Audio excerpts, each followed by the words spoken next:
For more on this topic, let's bring in Tammy Bruce. She's a host over at Fox Nation, a contributing columnist at amac.us, and a good friend. Tammy, great to have you with us. Thank you. Well, thank you for having me. I appreciate it. Now, look, Whole Foods might deliver me something in the middle of this, and Ruby, my little dog, might start barking. But other than that, everything is fine. I love it. I love it. We love dogs. So we're a very dog-friendly show, so I'm totally on board. Good. All right. So, All right. So this is more encouraging news for Trump, but in some other ways, it's kind of sad news for our country. Because don't you think this is a big commentary on how crappy everything is? Well, and we also know that things change from day to day. Yeah. And I think it's fair to say, and this is the worst news, is that what people are reacting to is are multiple existential crises. And they realized they were lied to. They saw Donald Trump deliver, and so they're going back. And this is what our system allows for, is that we have elections every 2 years. If you make mistakes, the system's not supposed to let things get out of hand, and yet things are out of hand. And this is another problem we have with that perhaps the GOP as an establishment entity doesn't seem to be pushing back or stopping any of this madness. And yet with Trump in office, my God, he couldn't get anything really done. He had maybe 2 years of getting stuff done because the Democrats were relentless. They remain relentless, and everyone's excited and it seems like the new Speaker of the House might actually be doing a good job, but it's taken forever. So I think the American people and the rest of us, the problem is it will be even worse next year. And I don't say this with any glee or, removal from what that means. But what we're seeing now on the ground here with groups and individuals who are supporting terrorism, which is shocking. It's just unbelievable. But also, of course, around the world, you've got China in the South China Sea chasing over a dozen Chinese ships chasing Philippines shipping boats. You've got, obviously, China's involved with Russia and Iran and the Ukraine situation, of course, now with Israel.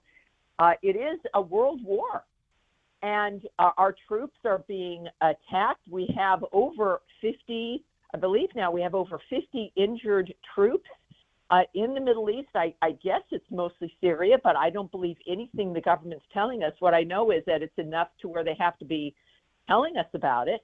But we're not getting any details, and we keep, blowing up ammunition depots. I think maybe we killed a couple guys today. Ooh.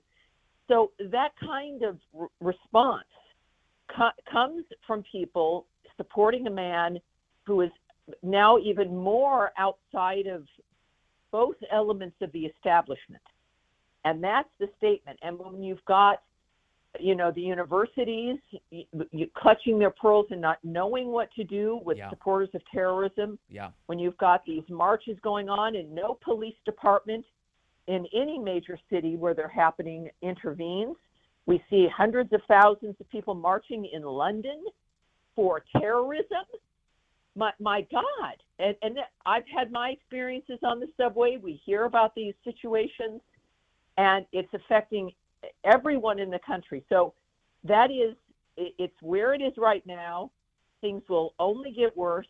I just hope, Vince, that we're able to keep some semblance of civil security up through until the election, because that's one of my main concerns at this point. That this country can be at some sort of peace and not be in a civil war, you mean?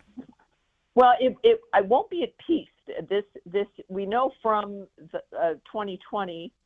At any point, they were going to try to figure out how to have riots during the summer of next year. Right. But I think this is now out of hand when it comes to Israel.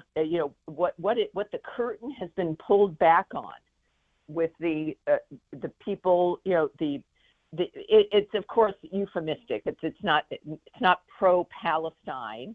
These are Jew haters. This is about hating the Jewish people. It's not about Israel even. This is about now having the permission to be out. And the fact that our infrastructure, our establishment infrastructure, seems at a loss at what to do. Look, they've effectively defunded the police.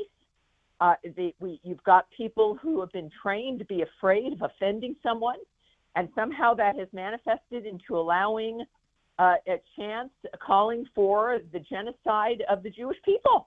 How in God's name are we sitting back? Now, more and more are coming out, more professors from universities and, letters being signed by hundreds. And there was some great demonstration in New Zealand, a great demonstration, I believe, in Berlin, but they're few and far between, and people are just grateful. That should not be happening, Vince, as we end the first quarter of the 21st century. It's maddening. It's totally maddening what's happening around us, and it's evil, is what it is. I mean, you see all this people taking to the streets to cheer on terrorism. It's evil. Something has corrupted the way that these people are thinking, big time. And it's different. And Vince, I have to say, we've all seen a hell of a lot in our lives. Yeah. And this is different. And that's what my point, I guess, about next year is it's not about just riots, but it's similar to what the BLM and Antifa dynamic was allowing you. You've got the vice president talking about her Venn diagram. Yes. In this case, you've got one with BLM, Antifa, the DNC, people like George Soros. Definitely. And so supposed, anti-Israel, but it's Hamas supporters. It's all from the same place. Yeah, it's all from the same place. It's all the same people who support all these causes too. I mean, right after the attack on Israel, it was Black Lives Matter chapters across the United States that were sharing pro-Hamas sentiment, including images of Hamas terrorists paragliding into Israel. They were holding them up as heroes. It all comes from the same exact place. Yeah. So I think that it's about, I've never not quite known what would happen when it comes to the establishment. Yeah. But I think next year it'll be difficult. I don't know what shenanigans the establishment will try to do again with the election, et cetera. But Donald Trump, what's going back to your first point is, he is the one person who has delivered when it comes to the economy and national security. Yes. He though came in, it was, bad enough after, Obama, but and Hillary was, remember, the big nemesis, and even Hillary gets it about Hamas, and Hillary is the part of the problem.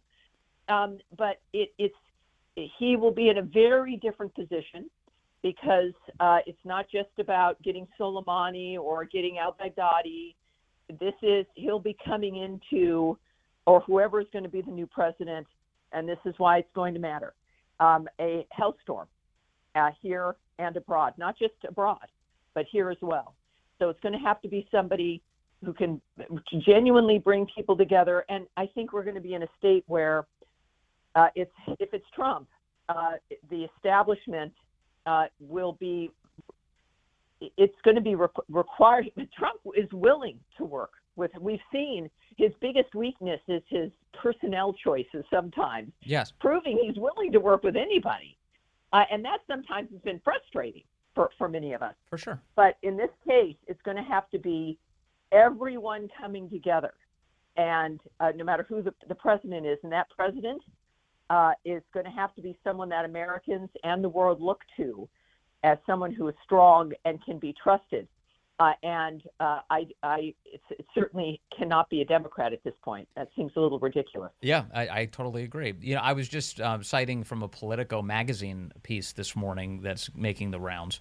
And in it, they argue, Jonathan Martin is the writer, and he argues that there are two big problems, two things that make the election extraordinary. One is that Biden is senile. He can't do the job, and that the people around him don't trust him to campaign.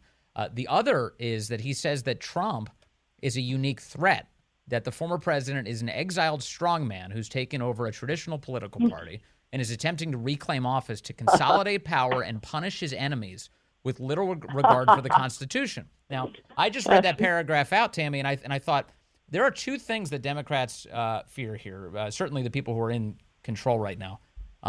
One is Biden losing, clearly. But the thing they fear, I think, the most is that Donald Trump might win despite all of their efforts to subvert that outcome, and that he might hold them accountable.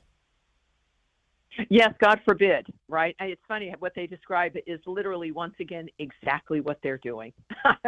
And then they're worried about, justice.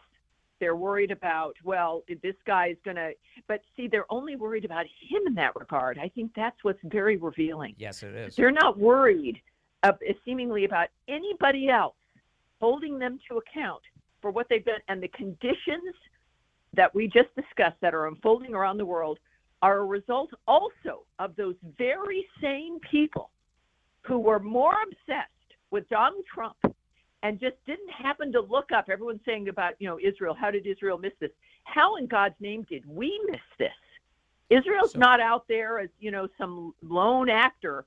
They're our partner for a multitude of very good reasons. So we missed this because all the Trump haters were gazing at their navels and sitting up at night with maps and reams of yarn so that they could do their little tacks and diagrams and crazy stuff about who's doing what to whom. Yes. And in the meantime, Barack Obama says, well, all of our hands are dirty. His are. He began this. So there's a little bit of projection there as well. He began this. And what the Democrats have given us is this madness that is now, the economy, of course, that's still really number one with people. But all of these horrible decisions, when the Afghanistan catastrophe happened, yes, many of us, including myself, said at the time, this is not noise. This is a signal of what is going to affect every single sector of our society. And look at where we are. Yep. So I think that, the political element is, for the people who are afraid that Joe Biden won't be reelected, they should be afraid for their own families. What's happening now will spare no one. It's beyond political partisanship, where you live, how much money you have. People have got to just snap out of this hatred of Trump. They need to start hating Hamas and Jew haters and murderous terrorists who put literally a baby alive in an oven, and they're still strangling themselves over Trump. That is the corresponding madness about where the country is, and this is why, frankly, I like most of the Republican field. I like Nikki Haley a lot. Of whatever it is you could argue about her, whatever, she proved herself in the UN. She understands the international scene. She was the first one to say finish them when it came to Hamas. I know it's hard for some people to hear a woman speak in that manner, but that's the kind of person we need in the White House. Yes, she's not, groveling at Trump's feet, but she understands him and respects him and worked for him. There's a lot of talent out there. There are some people who are engaging in vanity projects running for president. But the fact is there's Tim Scott, there's Nikki Haley, there's Ron DeSantis, that, the talent bench is deep, and we're going to need everyone. And that's, we will get out of this. But the next year is going to be very, very difficult and very dangerous. And not just for Jews. But the Jewish people, that's just the alibi of these of an army of serial killers. It's the Jews, it's Christians, it's going to be gays, it's women, it's whoever does not pay allegiance. That's what we're seeing. Yes. The universities have to step up. People are going to have to be deported. If you're suspended at school and you're on a visa, you don't need to be expelled. If you're suspended, you can be deported. But then the federal government has to act on that. Right. Will Biden do that? No. Of course not.